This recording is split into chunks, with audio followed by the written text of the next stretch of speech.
Definitely Yeah. has clout.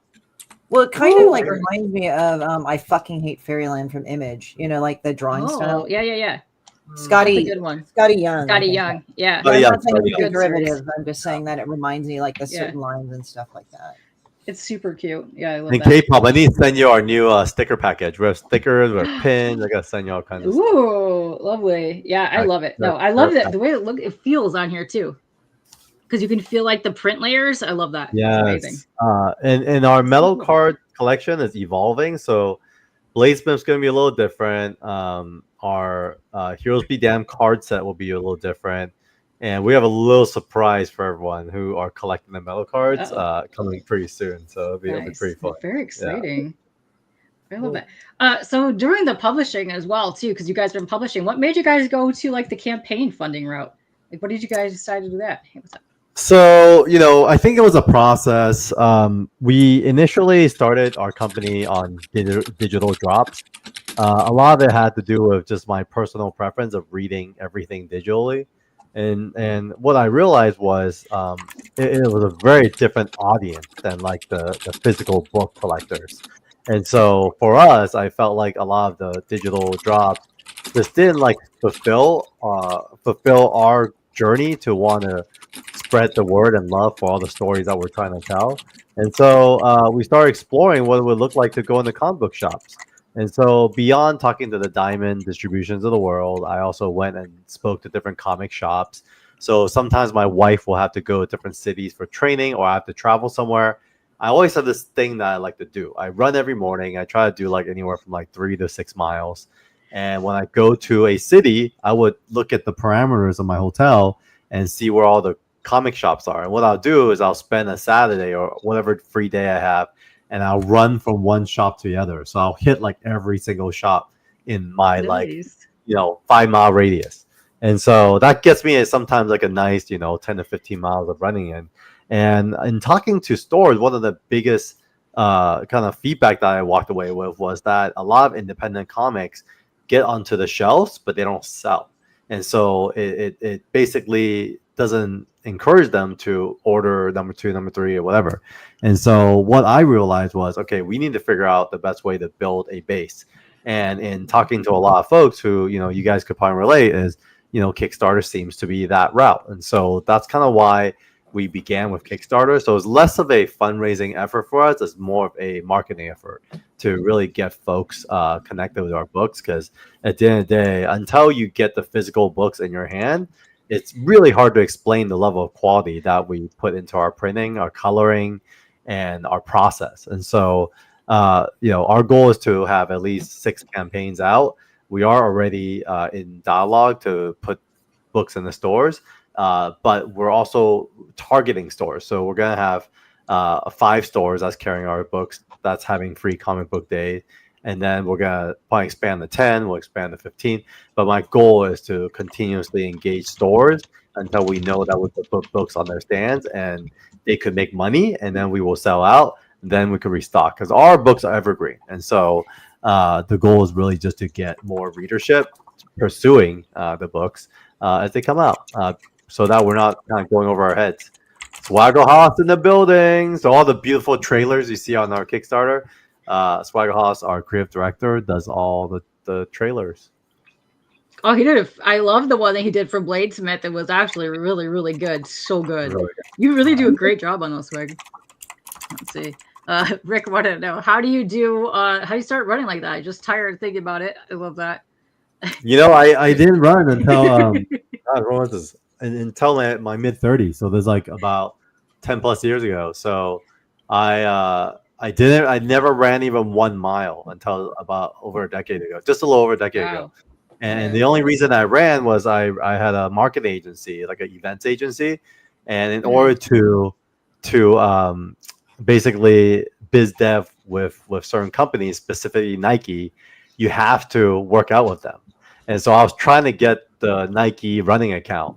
And so they would invite me to runs, and I would be struggling so bad. But eventually, once you break that 1 mile, it gets easier. Once you break the 2 miles, it gets easier. Once you hit the half marathon, it gets easier. Once you hit the 25 miles, it gets easier. and so on and on and on. So yeah, Marcus. Awesome. Oh yeah, I see Marcus in there. Yeah, he's coming up with some good Yeah, stuff. Dinesh gives great advice. I mean, it's really just buy. Very simple. Yeah, no, to Rick, I never thought in millionaires I'd do running at all whatsoever. Like I think like 39 is when I started doing. Went out walking, then I started running. Now I'm doing like 5 and 10Ks, which I want to start getting back to, which was fun. But yeah, it was a great time. Yeah, it's really good. Stick to the weight room. Yeah. Nice. But yeah, welcome on in, everybody that's joining us now. I love everybody that's coming in here. And let's see. Oh, cool. Yes, thank you. I got that. I'll post that as well too, Chrissy. But yeah, welcome on in, guys. This is awesome. I know it's a party in here, folks. What's going on? It is. What's yeah, it's good times. I know it's May 1st, which is really hard to believe that it's May 1st. Right. Oh my wait. It's May 1st. Oh my god, I'm like losing track of days. It's been crazy. Yeah, this whole week went by too fast. This whole year, yeah, it's May. That's insane. But no, I love seeing everybody in here, and it's just warms my heart when people come to meet whoever we have on here, and I love that. So, and in 4 more days, we get to drink beer and eat Mexican food a lot. Oh yeah, Cinco de Mayo. That's right. Yeah. Yeah. I don't know how it is in other states, but in California, it's like, yeah, it's another reason that we get drunk as shit. Whatever. So, where in California are you guys? I think K-pop's you're in Michigan still, right? If I got that right. Yeah. Yes. Naaman is like on the East Coast, but he kind of traverses 2 states, so because he like travels all over. I think it's like Washington and Jersey. I think you can correct me, Naaman. Not anymore. I'm so stuck now, because of what happened to me. But yeah. Oh yeah. I would say like for me, Washington D.C. to Washington State. Washington. Oh, okay. Sorry, you froze for a minute. And Alan, I forgot like where you're at. I know you're not in Cali, right? You're somewhere. Yeah, I'm in Las Vegas at the moment, but I was living in California until like late last year. Oh, okay. Yeah. Like for me, I live in LA, but I'm from Northern California, so I think it's not that much of a stretch. Although the cultures are very different. Bay Area is definitely different than SoCal, and then different parts of SoCal, you have everything else. Yeah. So it was definitely an interesting thing. I will say this, when you leave LA, you don't realize how tied in you are. Like even if you go up to Northern California after living in LA, you're still tied in to LA.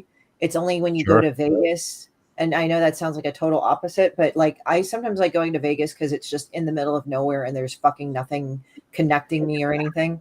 So it's just all of a sudden it's like quiet. And I'm like, wow, I do not feel connected to the Borg collective anymore. But when you come back, you have to port back in. So it's like LA and I think California, especially from NorCal or SoCal, you're constantly plugged in because it's like, that's where the internet started really booming. I was there when we had BBS boards in Silicon Valley. I was there like when that whole tech boom started. I was there in LA, like when we were doing this, and I was also in the midst of all the fucking fires. I did not get burned down, but I did know people that just lost their homes, which sucked. Oh no, that's terrible. Yeah, like I was literally in between 3 fires. That was like the weirdest thing, but I never had to like evacuate or something. But I think because I live close to Disney Studios, because there's Disney, the theme park in Anaheim, which is away, but where I live, it's close to the studios. And I kind of said to my friend, I said, I think where I live, it doesn't get affected because you have 2 big studios there and they have their own fire brigades and stuff. So I guess we're like the buffer city or something.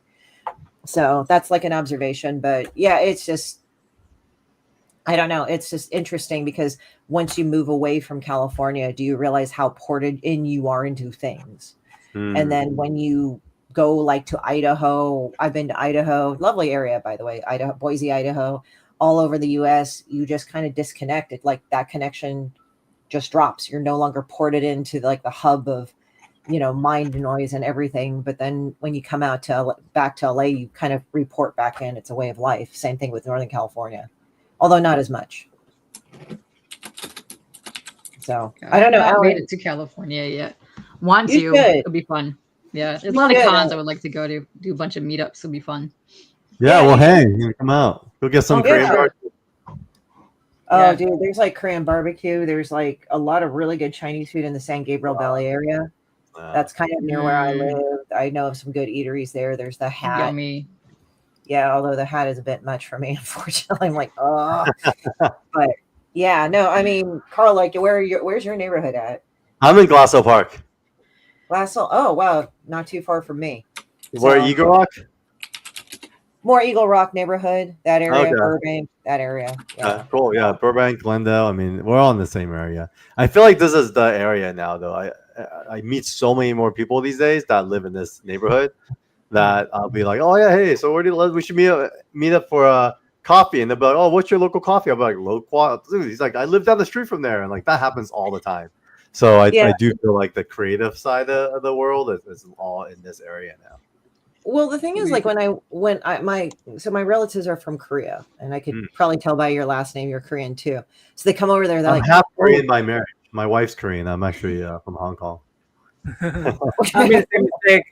I made the same mistake. People think I'm Korean they've known me for like 10 years, and then we'll go to like a dim sum restaurant and I'll order dim sum for them, and they're like, how do you speak Cantonese so well? I'm like, oh, I'm from Hong Kong. And so, yeah, people always mistaken me for Korean. Totally. Well, it's like kind of funny because like it's hilarious. I kind of have an opposite story. I went to dim sum with a bunch of friends, and they were all Chinese. And then the lady comes up to me speaking Mandarin. It's like, I'm not Chinese. You would fucking know. Like, I mean, I just thought it was funny because it's like I'm the only one that like isn't Chinese that doesn't speak Mandarin, and then she comes up to me talking to me. I'm like, of course. Yeah, my wife actually looks Chinese as well. She looks Chinese-ish. Yeah. Although she thinks I look very Chinese. She's like, you don't look Korean at all. So you kind of do. Like that's what but it's like kind of weird because sometimes the lines do blur a little bit. So it's like for sure. Okay. Yeah. So it's like, oh, you know. No, but my relatives, like when they come from Korea, they're like, for a while, Blue Bottle was a fucking thing over there. And they're like, oh, let's go to Blue Bottle. It is a thing, yeah. Yeah, and I like go there. It's like it's okay coffee. It's just bougie. Like, all right, you know. Like, I mean, it's like I'll just go to an Asian like thing over in Alhambra or like some coffee store in like Glendale or Burbank or something, and just hang out. K-pop does not look like I know. Korean. Thanks, Rocky. Must be the hair. Must be the hair. It's the hair for sure. I know. I was gonna say a fucked up joke, but I won't. Shinn, the cat looks like my friend Jeff has the same type of cat. What's his name? Yeah. Which one? There's a black one and there's a orange one. I think black one because it looks like just like Jeff's cat. Her name is Ink, and she's a bitch. Ink, She's got a skull butthole. Okay. Like her name's Ink. Yeah, she's a void. Like, see, like this disappears into the nothingness of the ether. She's yeah, she's got a skull butthole. Ryan agrees with me. K-pop looks like Korean. Listen, I have an older brother that's half Korean, so cool. It's been my family for a long time. So yeah, that's fun. Yeah, he's half Korean, half German, which is amazing. Nice. Yeah, good time. Oh wow. I love that we're getting all the different cultures. Everybody chiming in here. Rick says he gets that with Mexican people. They start speaking Spanish. You just gotta stare and smile. You know what was weird? I went to Spain. I went to Spain last year, and I realized how much my high school of 3 years of Spanish kicked in. And it was weird because I was in another country, and they said, "You speak Spanish so well." I'm like, "Wow, this is kind of like getting you speak English really well here," even though I was born and raised here. It's just funny. I just like that. Those are one of the weird little things in my mind. From Russia to Florida and then Arkansas, and now 19 years in Missouri. Hey, you know, South is great. They got like the South. There's one thing: gas station food is really good there, apparently. Yes. I've spent when I go to Maryland when I was over there. So I spent a lot of times over in the Baltimore area. Actually, Baltimore Comic Con was the first con I ever went to. That was like 10 some years ago. Wawa. You just go there at like 3 a.m., get fried chicken, and just stay there all night long. It's amazing. It's like, yeah, you need that in life. But I love that like everybody in here is from like all like aspects of life. We're just in here just chilling, talking to each other, isn't it? That's like the coolest thing about the internet to me. Yeah. Hey, I have a question for Carl. Yes. Yeah. Are you looking for like a new creative? Are you always looking for new creative? Always. We always look for new creative. I mean, even just today, I think I went through 3 different pitches. yesterday I had 2 meetings with 2 creators. I don't even mind like helping contribute. Like I spend so much time helping creators kind of move their projects along because I really don't need to come into play until a certain time. And so often, and just you guys may know this already. A lot of times, I feel like creators pitch a little too early, and I feel like often, you know, it's better that you get your project to a certain place before you actually start collaborating with a publisher because one, you'll get a better deal, and it's a fairer deal because you've already put in the work. Two is you'll have a better understanding of what your strengths and weaknesses are and what you need and how someone can complement you. And then three, it just gives better context into where you're trying to go. Because often when we create a project, there's different motivators, right? There's folks that just wants to put their story out there, and that's fine. And just put it out, and it is what it is. There's folks that want to build a foundation for a comic book career. There are folks that wants to create comics because they see their story being adapted globally to be a franchise of sorts, right? So each of those kind of motivators have different triggers, and so I often spend a lot of time with different creators, helping them figure that part out, and then second, help shepherd them to a place where if it makes sense for us to work together, yeah, sure, of course I would love to work together. But if it doesn't, or maybe if it fits somewhere else that I know within my publisher network, I make a lot of referrals as well. So yeah, I guess in a long and extended way, I do talk to creators all the time and work on talk about pitches and help develop IP with creators all the time. Yeah, so I have a question about that because because you said you have a bunch of other properties that haven't been on the campaign side. So when you get to the campaign side, you usually do the 3 issues. Is that something you talk to the people that you get to their IPs with when they come on board? Is that you want to launch with like 3 issues, or is that just something that you guys depend on the book that goes out? Now every time we do a deal, we sign 6 issues at a time because I'm a big fan of story arcs, and having 6 issues allows us to have like 2 trilogies. And each trilogy becomes a volume. So we get 2 volumes and then a trade paperback hardcover. So ultimately, when it comes to IP building, it's not a 1 or 2 or 3 year business plan. It's a 10, 15, 20 year business plan. It took Marvel 30 years to become what they are today. What makes anyone think they could do it faster, right? I do feel like with the internet, it will increase the speed. But I do feel like it's really important for a story to live through the many different cycles. So I'm a huge fan of digital format as well. So K-pop Junkie, you've been following us, so like we do our Kickstarter, then we'll do like individual digital drops, then we'll do our follow up, and so we have like a life cycle for every one of our IPs, and it's gonna take a lot of time for them to travel because I do feel like even for example, Evermind was our first Kickstarter.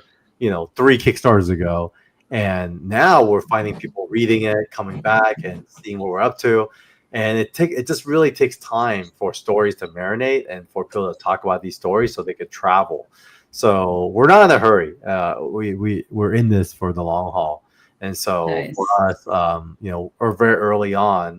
Last year, the mandate was, after a few years of investment, we told the team the mandate is to make this company pay for itself, and we set out to do that, and it does. So basically at this point we could continue releasing IP until we run out.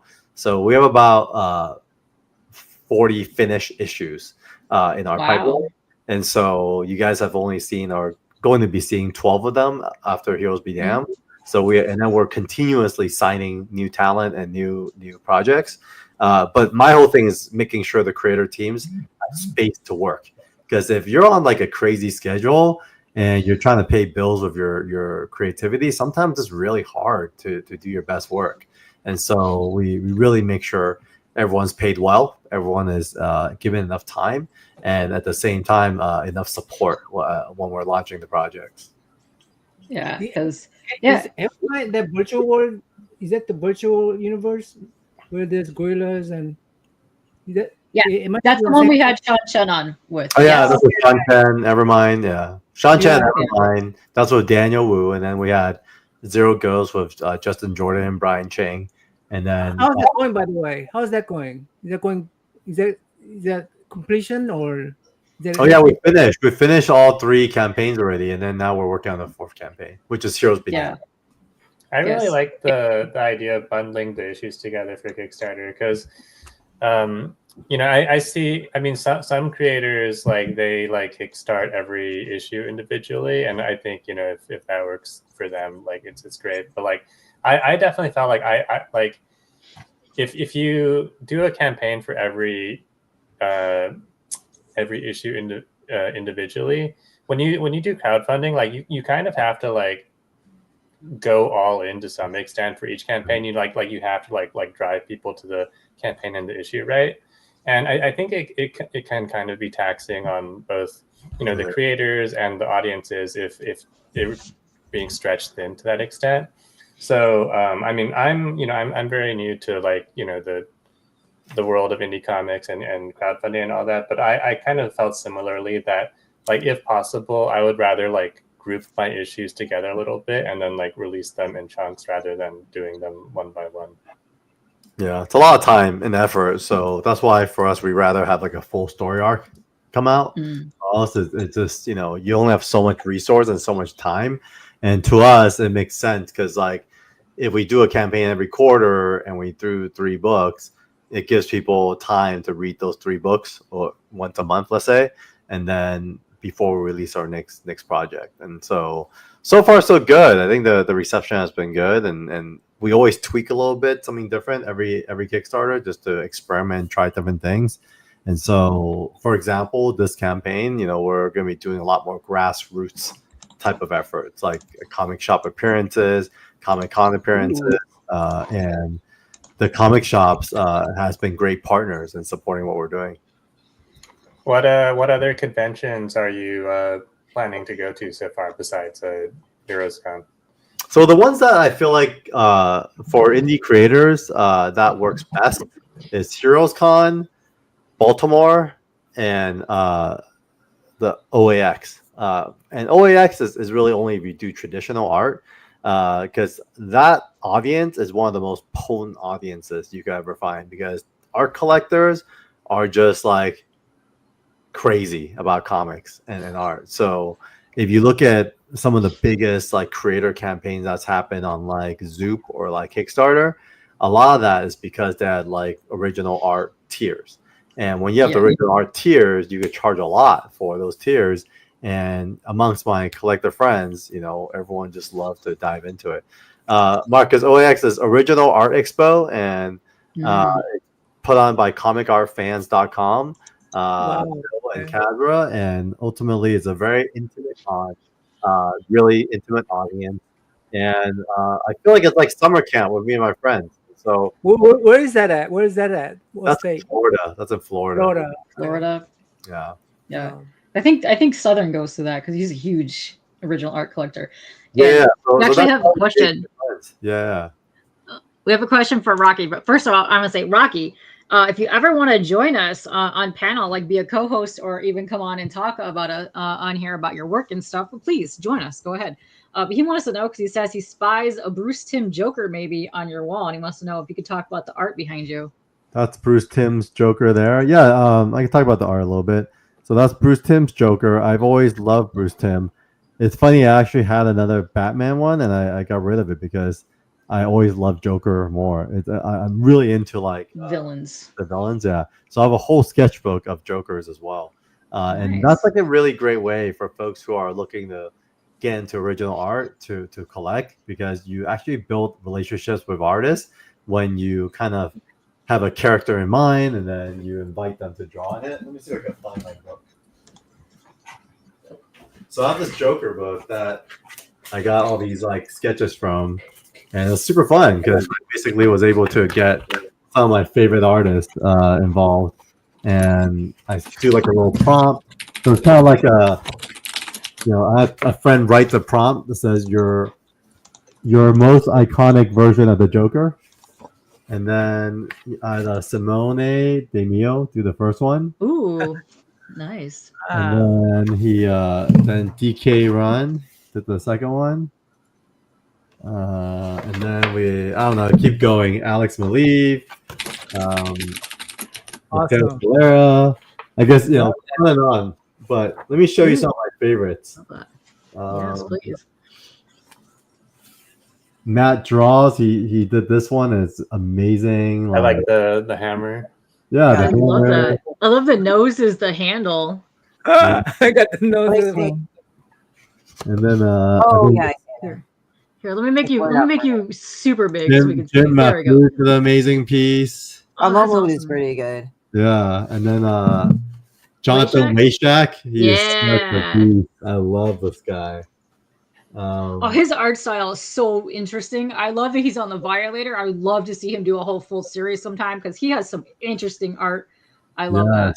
Speaking of not wearing pants, Jay Lee did a doctor for me. I don't know why he did that, but Jay's a really cool guy. Yeah, he's amazing. Justy Lonergan was amazing. Let me see. There's one I really want to show you guys, but let me try to find it.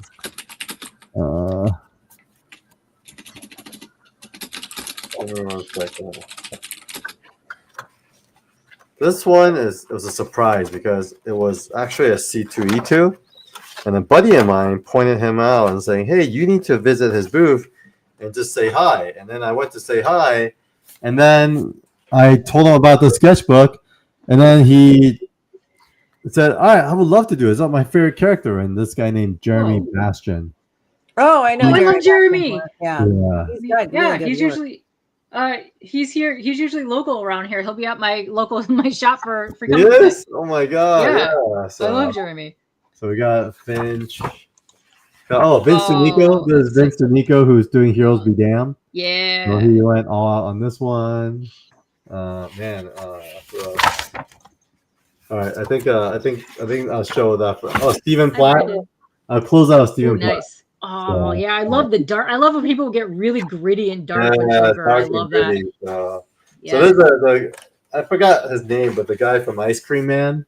I guess I've seen his work. Oh yeah, I can't remember his name either, but yes, I like. Anyways, that's kind of like my little Joker art collection. But Bruce Timm gets on the wall. He's a special. Oh, for sure. So that's that. I have a few Mannix kind of recreation. Mannix like to do kind of these cover recreations. So Unity Zero is one of my favorite comics from the Valiant universe. Barry Windsor Smith is one of my favorite artists of all time. So this is like a recreation of Conan #1. This is actually his painting, Barry Windsor Smith, for his poster. And then back here is Azrael #1, Sword of Azrael, Mannix after Joe Quesada. So there's a painting by the Hildebrands. That's the Darkness #11 cover. So that's a little bit of a wall tour. So, are you an artist or a writer yourself, Carl? I'm not. It's funny. I tried. I think when I was younger, I thought I was gonna start drawing more, but I think I'm more attracted to the stories, and so I like how it all comes together. So I think I'm more of a guy that can envision something and envision what everyone can bring to it and how it could come together. So I love packaging. I think that's kind of like my skill set. Okay, so you're not gonna try acting anymore. No, I'm good. I'm good with the acting thing. That was a total extra thing. That was last minute trying to be goodwill and help out the set. There were shorts on the heads, and so I would jump in, and I forever. I don't regret it, but you can always act like a Korean. I mean, pretty funny. Yeah, let's see. I like this by Ryan. He says his cousin told me that let's see. She went to school with Bruce Timm and used to draw her pictures. Nice. That's amazing. And then I love down here. Rocky says he'd be so stressed out to screw up if that was the last art. If you were the last artist on that book, I know, right? That's so much pressure. You have all those good artists in there, and like, I can't do this. I don't know. This is too much. Yeah. There's a couple artists that came later that was pretty stressed out. I would say that, and then I don't know if they did their best work, but I don't think you have to. I think just have fun with it. That's my advice to all artists. It's like, dude, like. You live once. Just put your best foot forward, and everything else will come together. Exactly. Oh man, you Oh, know. that's her loss. Oh, that's too bad. Oh man, That's yeah. sad. You know, so much original art gets into the trash. Oh, yeah. Art dealer, there's these three brothers that are art dealers, and I was just having dinner with them one time. They were telling me how, like, back in the day, when no one cared about original comic art, they used to drive to the back of the Marvel and DC offices, and because Marvel and DC had so much inventory, they would throw them in the dumpsters, and Oh so my they would God. go dumpster diving for original art. And Oh so my they would literally pull their truck up, jump in the dumpster, But and they would like take amazing. all the art home. And so they literally have like warehouses of art.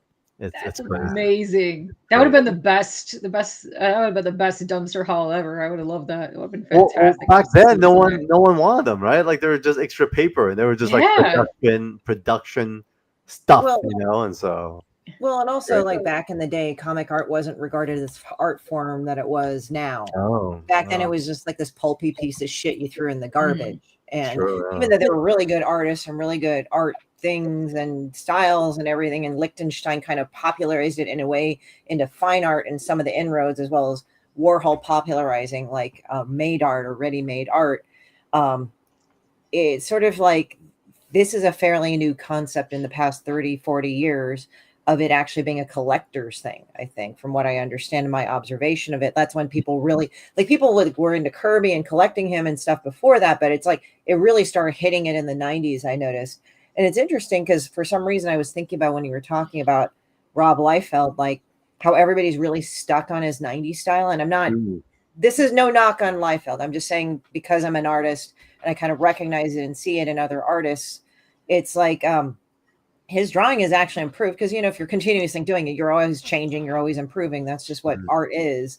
If you're doing something and you keep doing it, but it's like funny how everybody's like, I mean, now it's like they're actually more focused on his more recently drawn stuff. Sure. But for a long time, they were focusing on stuff from the 90s and everything. And even though people bag on it for whatever reason, it's like, it's noticeable. It's there, you know, it's a thing. You remember it.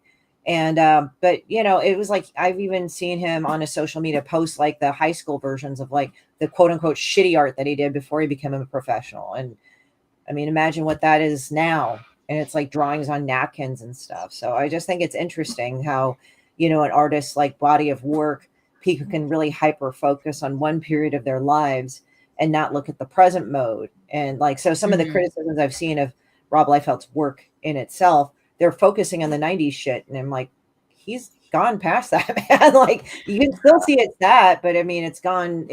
I'm just using that as a thing, like with, but it's like, I think from what I've seen on social media, they focus on that aspect of Rob's life rather than just what he's been doing continuously. Cause he's always been drawing, which is different from Jim Lee. Like Jim Lee, yeah, he's known for his 90s stuff, but they've always focused on his drawing.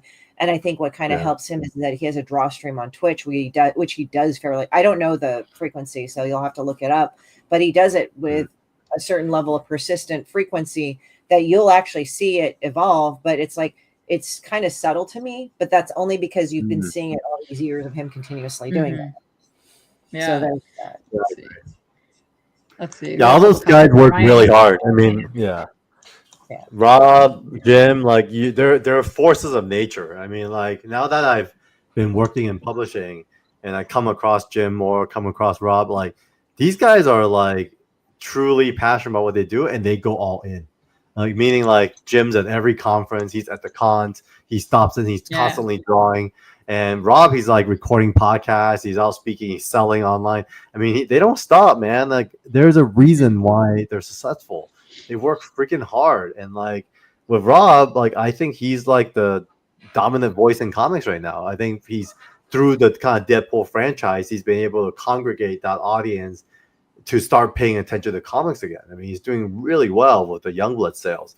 And it's not because he sits back and like Youngblood just sells on its own.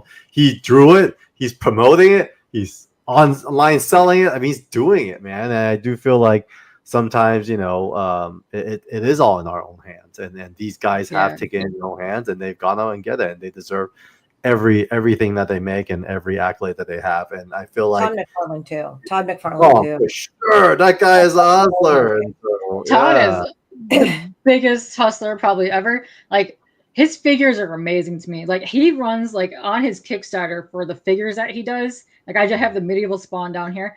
I will forever back those. The amount of detail and things that go into him just putting that stuff in there is just phenomenal. And I will forever just, it's great stuff. I love all that stuff. And this is interesting facts. What I can go and see, like from what I can appreciate about Todd McFarlane is that how he started. McFarlane, I think it's like Todd McFarlane Toys. Sorry to interrupt, guys, but it's like, oh, that's okay. I think his concept of why he did it is that he was just tired of the shitty toys that were coming out and he wanted something better. So he just said, I actually want to make works of art. This should be epic. Why am I doing with this Kenner fucking bullshit right here? You know, it's like, yes, I want it mass produced, but I want it to look like a quality. But I think with him, it was more of per price point being affordable. Like, I'm not saying these, you don't pay more, but it's like affordable considering what it is and collectible. This is he so changed true. the game. He changed the game completely for sure.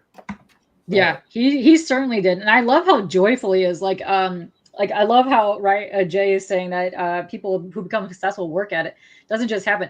I don't think people realize, especially when you're doing like a campaign for the first time, like how much work it actually is. Like how much you're actually hustling on a daily basis just to promote the campaign to get it funded. Like I don't think people realize that, like how much that actually takes.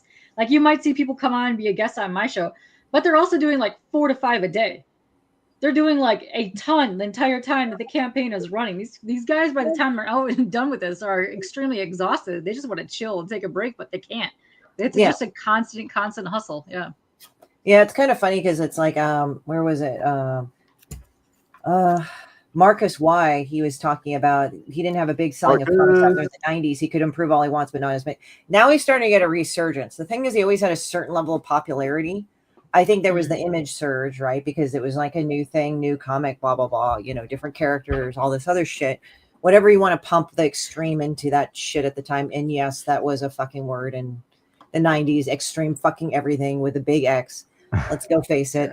But the thing is that it's getting a resurgence now with Rob's stuff.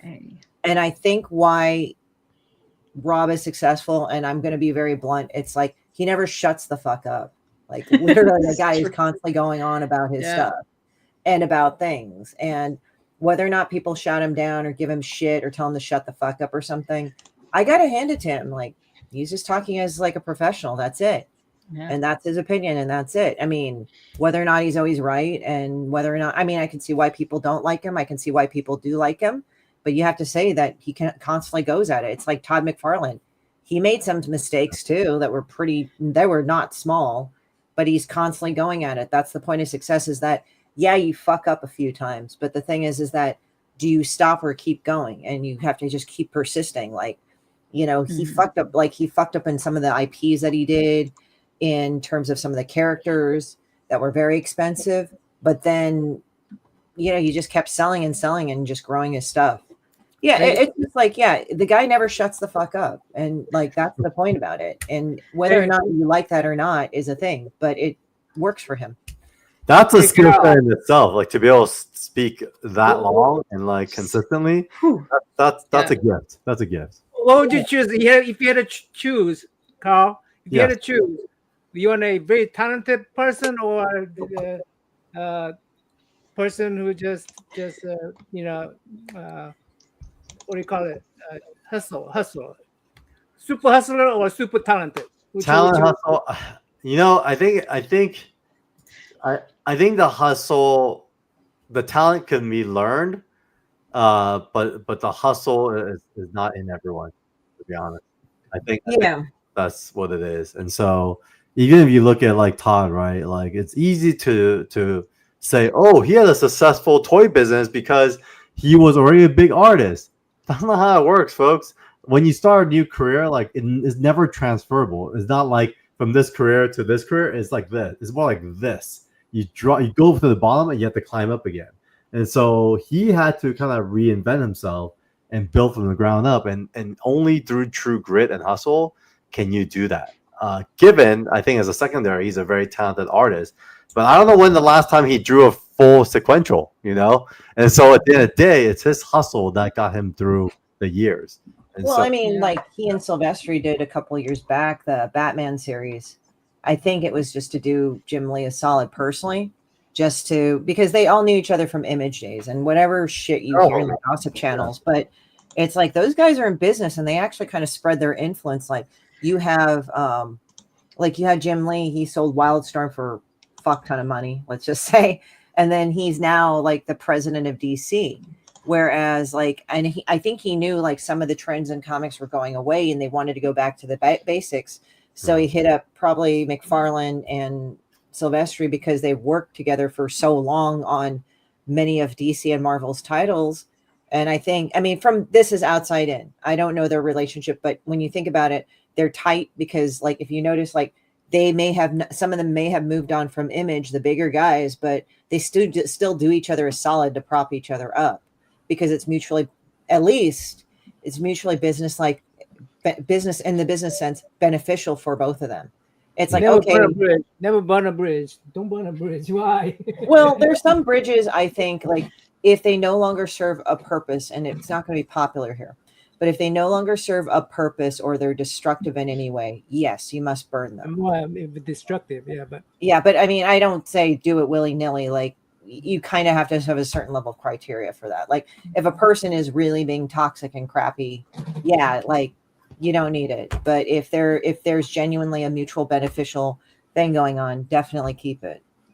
they're all homies at the end of the day. And I think from what I understand, Silvestri had almost like 7 years to do that Batman book. And so he got to really take his time and draw casually. Yeah. So he probably drew like a page a week, if that. And that's great. And he got paid a ton of money too, and a great rev share deal. And so I think it's worth it. They take care of each other, take care of each other. That's just the nature of humankind, right? I feel like it's really about the relationships, and that's what really matters. But relationships take work. Like you can't sit home and not talk to people, not go to conventions, not go to comic book shops, and expect everyone to have your back when you're not out there engaging. So I do see Jim, Todd, Mark, they're out engaging, and Rob, and then when you see them at cons, they're not sitting somewhere looking down drawing. They're running around. They're out there, they're on panels. And so it's really important, I think, to maximize your time and make sure you're out there, backing up folks. And even for me, like I spend a lot of time with talent that's not even we don't have a deal with. But to me, I'm like, hey, look, our paths may not meet right now, but it doesn't mean we won't meet in the future.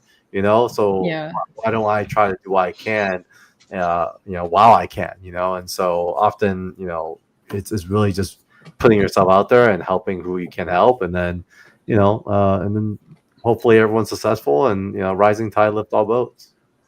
Oh, this comment here where he Rocky is saying that he loves about Todd is he's always hustling for the fans. He's been that way. He's a goat, not only for the fans, for the artists. I think it was Calgary Comic-Con. He went up to and introduced himself to every single person that was there. You were there at that time? I took his hand. Yeah. He's an interesting person. Amazing. Like when you meet him personally, and just from my experience, and again, he kind of sizes you up. And I don't mean it in a bad way. He just kind of wants to know what you're about. Like you could kind of talk, and then you just have a chat with each other and stuff. And it seems like maybe it's like an incidental chat, and it could be. I'm not trying to speculate what's in the man's mind, but I kind of understand this, like with a lot of people if you're really business minded, oriented in business, and people have this idea of being business minded is like, oh, I'm all talk, no pleasure, whatever. I don't like, but everything you do is deliberate. It's a use. Like, I think essentially when he talks to everybody, no matter how big or small, he's taking stock of their character. He's taking stock of what's going on with them. And I think that's what makes you good in business. Like, how is this worth my while? Now, a lot of people go and market that as predatory. It really isn't if you go about it in a way that would be mutually beneficial. Like some people think, oh, business is like sugar daddy, sugar baby, and, whoever your daddy is or something. And it's like, no, that's actually a very, very limited scope of what a relationship of any sort should be. So the thing is that, and I just did that to the most base and utter, like simplistic thing. So people could kind of get what I'm talking about. But in a business or any sort of relationship, you put your cards on the table, say, okay, what can we do for each other?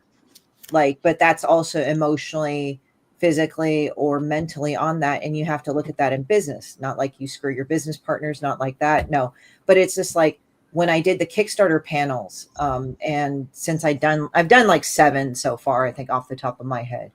But I tell people, when you go and you do Kickstarter, you have to make it worth your while. Now, understand it's an investment. Like, as you know, Carl, like the first one, you're kind of going to lose out on it because you're trying to figure out like how big your audience is. And you have to look at it like this as crowdfunding. It's not just getting money. You have to build a base, and you have to build another base and another base and another base. You have to do that. And for me, I think when I've told people, and actually they've come back to me and they said, dude, I followed your advice and it was great. And they're off doing their books successfully. They're running good Kickstarters. They're making good books. And I feel pretty proud about that. But I said, the last Kickstarter I had, I said, I calculated this to be $100 a day for me. That is worth it to me. Don't be putting the same $3,000 Kickstarter and going, oh yeah, I'm going to pull out a loss and everything. It's like, don't waste your time. And I don't mean that in a dismissive way. It's in the sense of you need to value your stuff better. You have to understand your stuff is growing.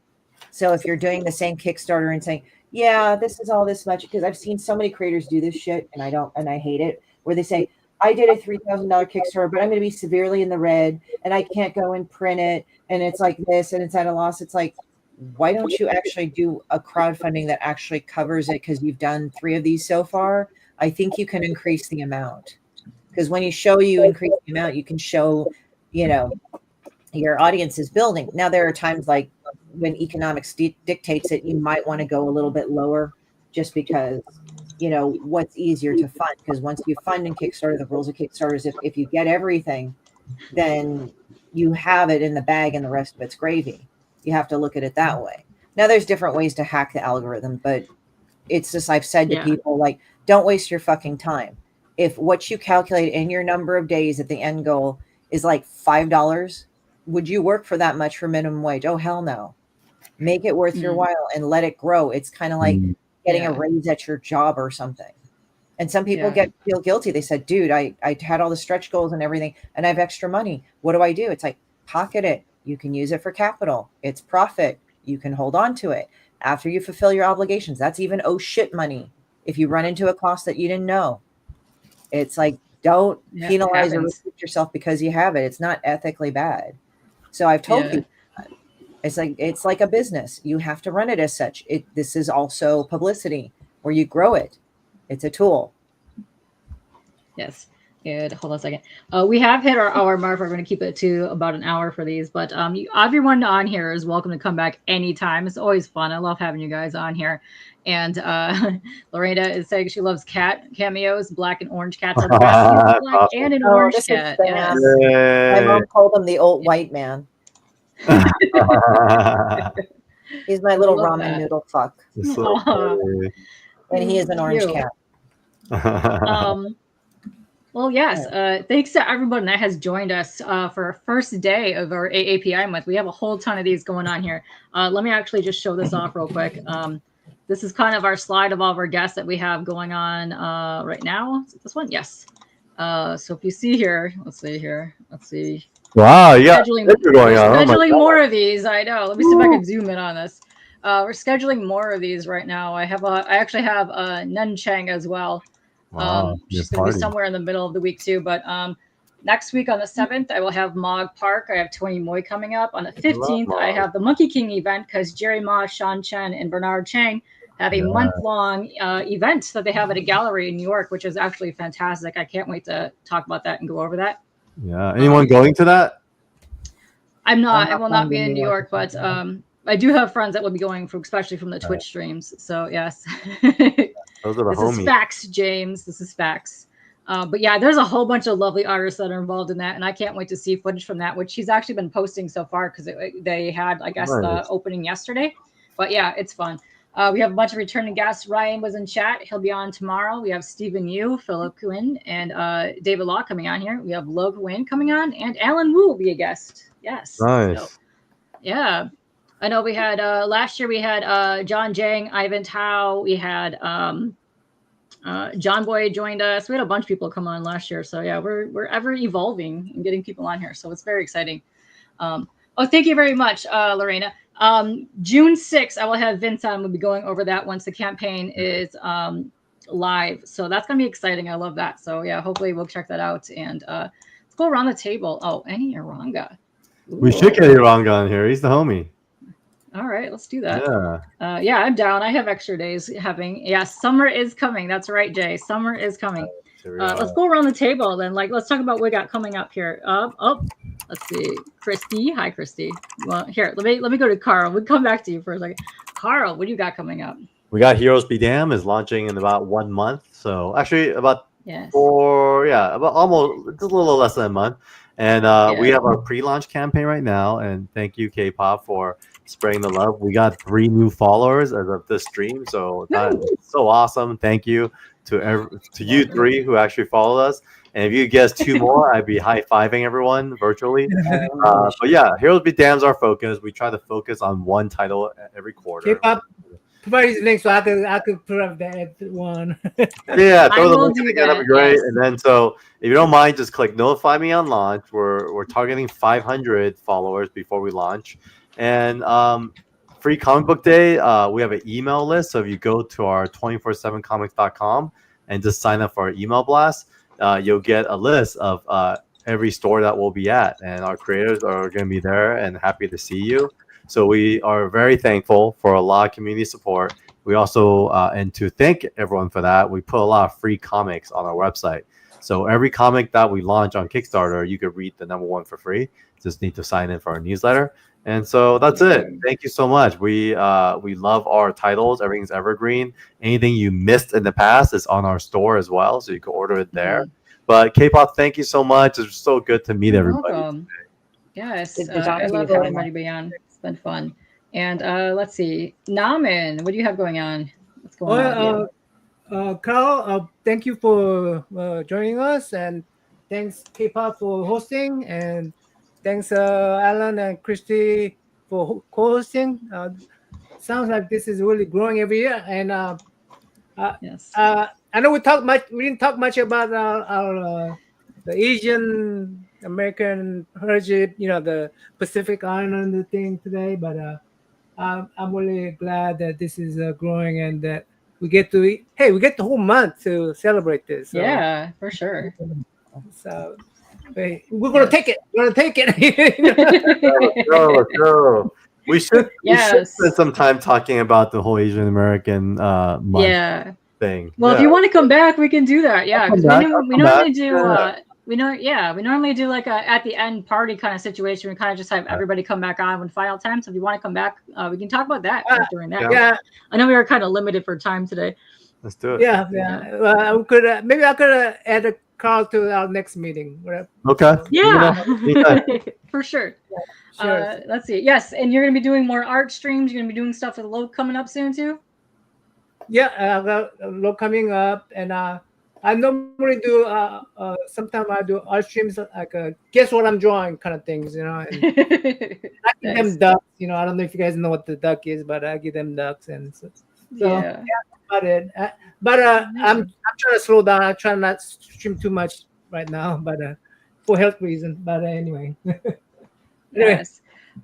Let me see. And Alan, thanks for joining us, by the way. Welcome back. Yeah, I mean, last year, like, I was so excited when I just stumbled upon the series that you guys were doing, because I felt like, and I still feel like, Asians and Asian Americans are a little bit underrepresented in Western comics, which on one hand is fair, because Asians kind of have like the majority of the the manga space, but still, I as someone who loves Western comics too, like it's like it was kind of just exciting and heartening for me to see that there is this community of both creators and fans like in Western comics. And so last year I was very excited to be part of this, and this year too I'm excited to just be part of these conversations with other creatives and people in the industry. So looking forward to the month ahead.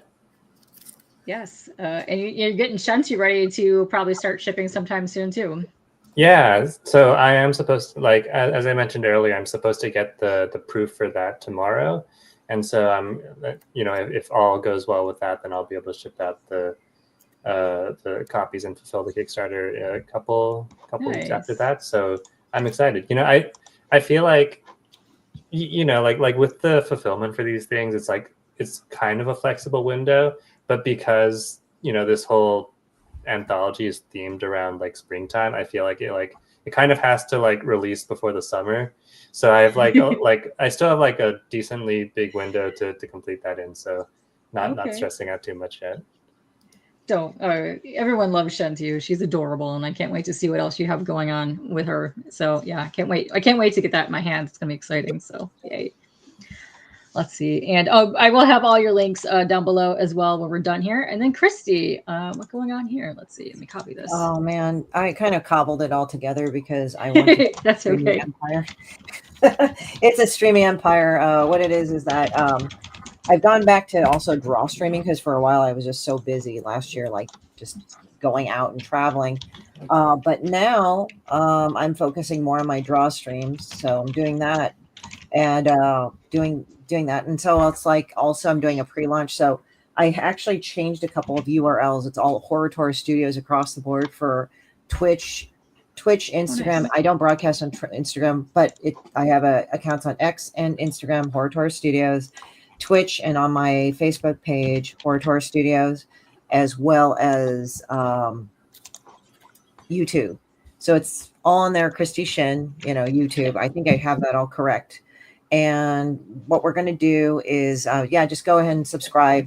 Hopefully you'll get notifications. We're still working out the kinks, but I'll be drawing. Usually it's an hour, lunch hour, Wednesdays, Pacific Standard Time. And also I'm currently working on stupid things. So the contents may change. As I said, it took a moment because, the tariffs and stuff were kind of all over the place. So I had to manage that. So I think we're looking to launch in about July, August, hopefully. But you can sign up, and once that's activated, you can get that going. I was just figuring out what I could do for my new items since we had the tariffs, but I think that looks like it's to close that whole war, and we're actually like stabilizing out now. So perfect. Nice. Like I said, I will drop everybody else's links, especially their YouTube links. So I really hope more people get more subs. Go show up to everyone's YouTube channels. Let's go. I love it when people hop in panels. I'm like, oh my gosh, I know you dudes. I love seeing that. But thanks to everyone for joining us tonight. It's been a lovely first day. Come back tomorrow on Otaku's channel when we have Ryan Odagawa back on here, which is lovely. And hopefully everybody has a lovely free comic book day Saturday. And we're going to get on. Thanks, everybody. Bye, guys. Yay. Thanks for hosting this. Oh, you're welcome. Bye, guys. Wow, thank you.